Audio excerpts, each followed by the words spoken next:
తెనాలికి చెందిన వేములపల్లి రజని తన సోదరి కుమారుడైన వెనకల్ల సునీల్ కుమార్తో కలిసి మూల్పూర్ గ్రామం వెళ్లారు.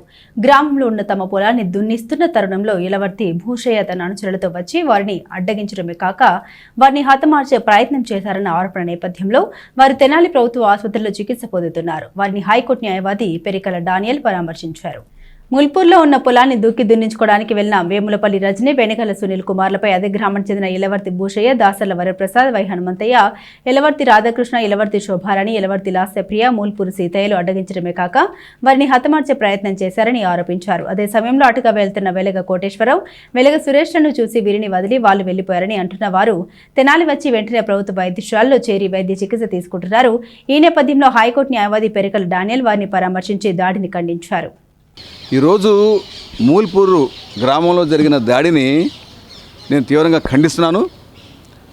ఒక స్త్రీ తన సొంత పొలంలోకి వెళ్తే వేరే వాళ్ళు వచ్చి అసలు మీరు ఈ పొలంలోకి ఎట్లా వచ్చారు, మీరు ఎట్లా బతుకుతారు, ఎట్లా వెళ్ళిపోతారని కూడా ఆయన మరి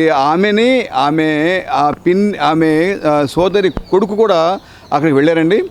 మరి వాళ్ళ మీద ఒక 70 years అతను బొడ్లోంచి కత్తి తీసి వాళ్ళని బెదిరించిన సందర్భం పట్ట పగలు. సో ఇది మాత్రం నేను తీవ్రంగా ఖండిస్తున్నాను. ఏదైనా ఉంటే వాళ్ళు కోర్టులో తెలుసుకోవాలి, అది ఎవరిదని చెప్పేసి. అసలు వాళ్ళు ఎవరు రావడానికి ఈమె మీదకి, ఈమెకి మహా అయితే ఒక 40-45 years ఉంటాయి, ఆయన ఒక 70 ఏళ్ళు ఉంటాయి.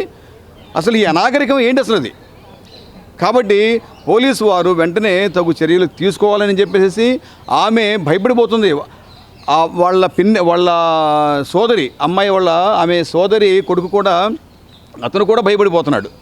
మాకు ప్రాణహాని ఉన్నది అని చెప్పేసి ఆల్రెడీ ఇంతకుముందు వాళ్ళు కొన్ని పేర్లు చెప్పడం జరిగింది. కాబట్టి మీరు వాళ్ళ మీద చట్టపరంగా చర్యలు తీసుకొని వాళ్ళకి భిక్ష పెట్టాలని, ఎటువంటి ప్రాణహాని జరిగినా వాళ్ళదే బాధ్యత అని చెప్పేసి మేము చెప్పుకుంటున్నాం. నా పేరు సునీల్ కుమార్, మాది మోరంపూడి. మా తాతగారు మాకు కొంత పొలం రాసి ఇచ్చున్నారు మూల్పూర్ గ్రామంలో. ఇది మాకు వీళ్ళమ్మ దగ్గర రాస్తే మాకు అంతకుముందు వెళ్ళాము, గొడవ చేశారు. ఈరోజు మళ్ళీ ట్రాక్టర్తో దున్నిస్తానికి వెళ్తే ఆ భూషయ్యను ఆయన అనుచరులతో కలిసి వచ్చి మా మీద కత్తితో దాడి చేయబోయారు. ఇంట్లోకి మళ్ళీ మా పిన్ని గారు వచ్చి మమ్మల్ని ఆయన్ని ఆపారు. ఆపిన తర్వాత ఈ రాధాకృష్ణను హనుమంతయ్య వచ్చి నన్ను తన్నారు. ఇంతలోకి రాధాకృష్ణ మీద కూర్చుని నన్ను బాగా కొడుతున్నారు. ఇందులోకి శోభారాణి అని వచ్చి ఒక తాడు ఏదో తీసుకొచ్చి భూషయ్యకి ఇస్తే ఆయన నా గొంతుకేసి లాగి కింద పడేసి మేము చంపేస్తాం అన్నారు. తర్వాత వీళ్ళు మా పిన్నేం పెద్దగా అరుస్తుంది. అక్కడ నుంచి అరుస్తున్నప్పుడు ఇక చెప్పండి. మాకు ఎలవర్తి భూషయ్య ద్వారా మాకు ప్రాణహాని ఉంది. ఎలవర్తి భూషయ్య, తర్వాత దాసర్ల హనుమంతయ్య, ఎలవర్తి రాధాకృష్ణ, వీళ్ళ ముగ్గురు మూలంగా మాకు ప్రాణహాని ఉంది. మాకు మాత్రం ఏదైనా సెక్యూరిటీ కల్పించాలి అని కోరుకుంటున్నాం. మా నాన్న మాకు కొంత ఆస్తి వీలునామా ద్వారా ఇచ్చాడు.